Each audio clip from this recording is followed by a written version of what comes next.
Dans une rupture amoureuse, ce qui est difficile, c'est de passer à autre chose. On pense qu'il suffit de lâcher prise sur le passé, mais il faut surtout lâcher prise sur l'avenir. L'avenir que l'on avait imaginé à deux. Et c'est là où se trouve la difficulté. Bonjour à tous, je suis Eva Ledemé, spécialiste en gestion du stress et des émotions, et je vous partage ici mes conseils bien-être et de santé psychologique. Les ruptures amoureuses font tout écho en nous différemment, selon le partenaire, la qualité de la relation, la profondeur des sentiments et même la durée de l'histoire. D'ailleurs, dans tout ça, on a aussi le déroulement de la rupture. Dans cette rupture amoureuse où on peut être submergé de nombreuses émotions négatives, les doutes, la tristesse, la colère, l'angoisse, la culpabilité ou même le sentiment d'abandon. Quels que soient les sentiments ressentis ou la situation vécue lors de la séparation, nous devons tous passer par le deuil de la relation. Et dans une rupture amoureuse, ce qui est le plus dur, c'est de faire face au vide que nous provoque la séparation. Ce vide se retrouve dans toutes les habitudes qui ont été créées durant la relation et qui disparaissent lors de la séparation. Mais il y a un autre deuil à faire. Et celui-là, pour moi, c'est un deuil, ça fait partie des deuils les plus importants. Celui des projets que vous aviez avec cette personne. La rupture est une vraie reconstruction.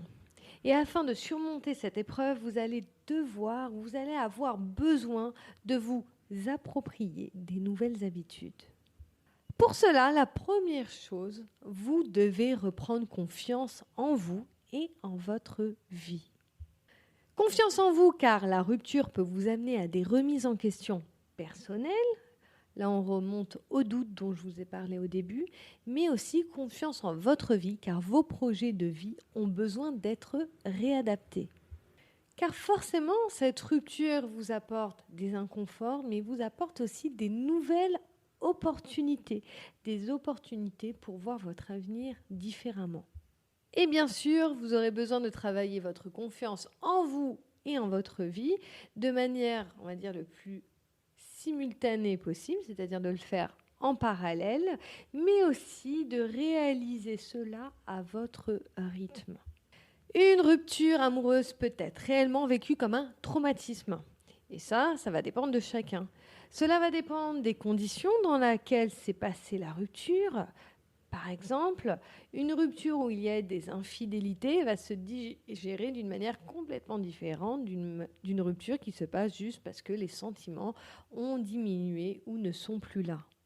Donc ça va dépendre des causes de la rupture, mais aussi de l'investissement amoureux qu'il y avait dans votre couple. Et vous avez vraiment besoin de prendre en compte ces paramètres parce que dans la rupture, il va falloir cultiver la patience parce que le deuil d'une relation ne se passe pas en une journée, ça peut durer plusieurs mois, mais aussi de la bienveillance envers vous-même.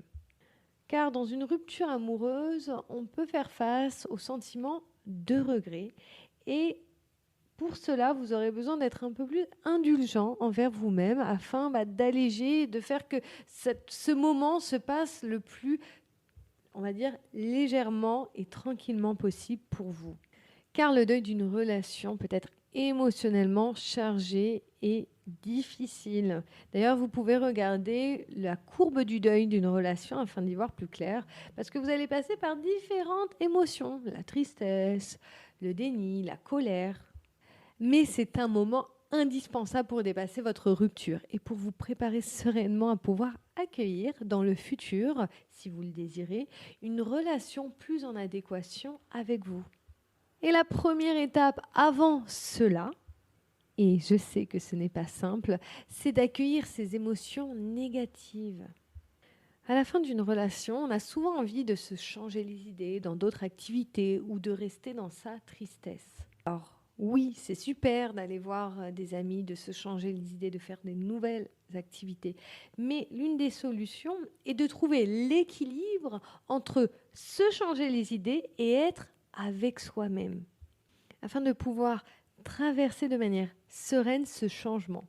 Et le mieux, c'est de trouver l'équilibre entre ces nouvelles activités, ces sorties et des moments un peu plus au calme où vous pourrez plutôt prendre le temps de digérer toutes vos émotions. Pourquoi je vous dis ça? Parce que les éviter, eh bien, même si c'est confortable au début, ça ne fait que retarder les étapes du deuil de la relation. Et je peux vous garantir que je l'ai vu plusieurs fois en accompagnement. Nous avons besoin de passer les différentes étapes du deuil qui passent bien sûr par la tristesse, la colère. Je sais que c'est inconfortable, mais on en a besoin. On est des humains et on fonctionne d'une certaine manière. On a un processus émotionnel et ça, on ne peut pas l'éviter.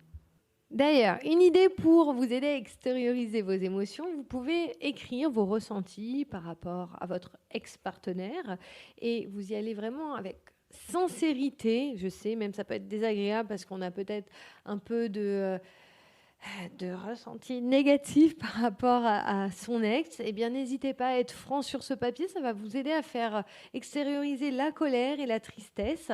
Et ça peut vraiment vous booster à passer un peu plus rapidement, et même si j'aime pas pousser à aller rapidement dans l'extériorisation des émotions, mais ça peut vous donner un bon petit coup de boost pour aller tranquillement vers ce deuil de votre relation.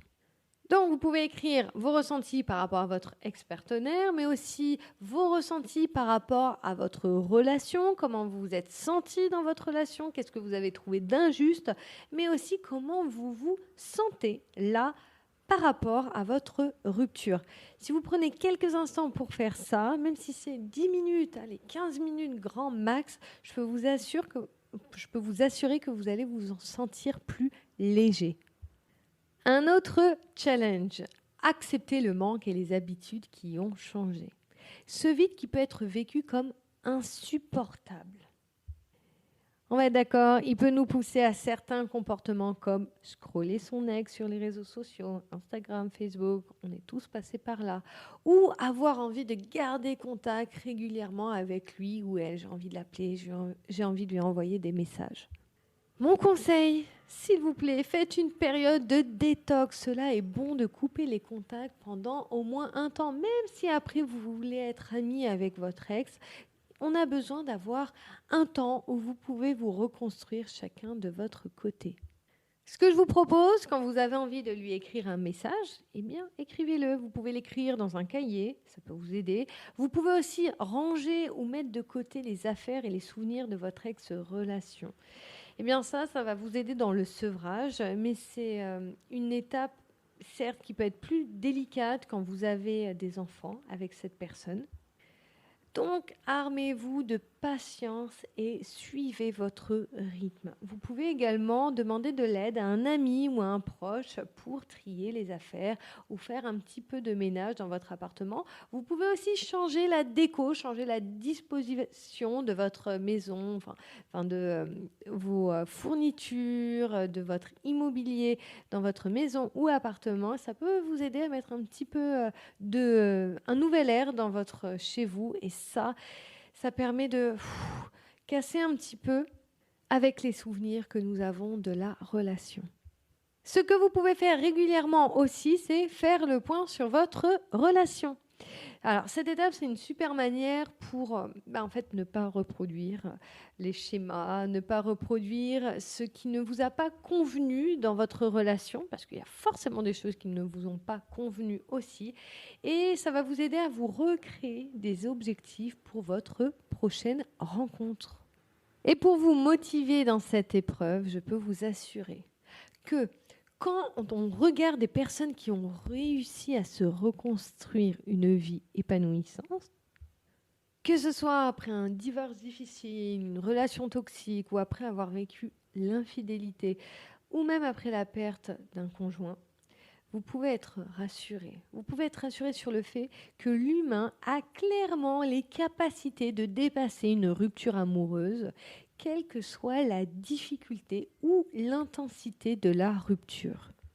Si une personne l'a fait, vous pouvez le faire. Une rupture amoureuse reste un passage difficile à traverser émotionnellement, c'est clair.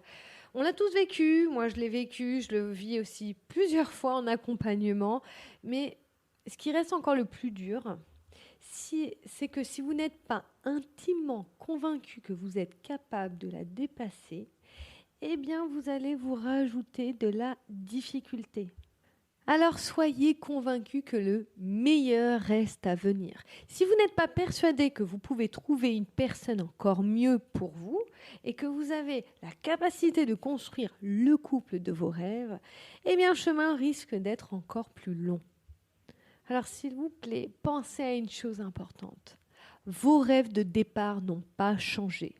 Vivre une relation épanouissante, avoir une belle vie de couple, partager des bons moments, construire une vie de famille, cela ne disparaît pas à cause d'une rupture. C'est juste la personne qui va changer. Et pour finir, n'ayez pas peur de recommencer à zéro. Dans 1 an, 5 ans, on va tous recommencer différentes choses dans notre vie. Même sans changer de métier, même sans changer de couple ou de ville, on continue tous d'évoluer, que ce soit à l'intérieur de nous, d'une relation ou même d'une expérience, d'un métier, d'une passion, d'une activité. Alors n'ayez pas peur d'évoluer au travers de cette situation, même si elle est difficile. Être confiant sur notre avenir et être OK avec le fait que nous allons recommencer différentes choses est une bonne technique pour gagner en confiance et diminuer nos peurs. J'espère que ce podcast va vous donner du courage à toutes les personnes qui vivent cette situation. N'hésitez pas à partager ce podcast à des personnes que vous connaissez, qui vivent peut-être un divorce difficile ou une rupture difficile, parce que je sais que ça peut vous donner des bons indices pour dépasser cette situation. Si vous voulez, vous pouvez retrouver ce podcast en format article sur mon LinkedIn en tapant Eva Ledemé. Vous pouvez aussi retrouver toutes mes infographies, posts. J'en fais tous les jours sur Instagram, Facebook, pareil en tapant Eva Ledemé. Et vous pouvez aussi me retrouver sur TikTok et YouTube, pareil. Eva Ledemé. Merci à nouveau pour votre écoute. C'est toujours un plaisir de partager avec vous et je vous dis à bientôt.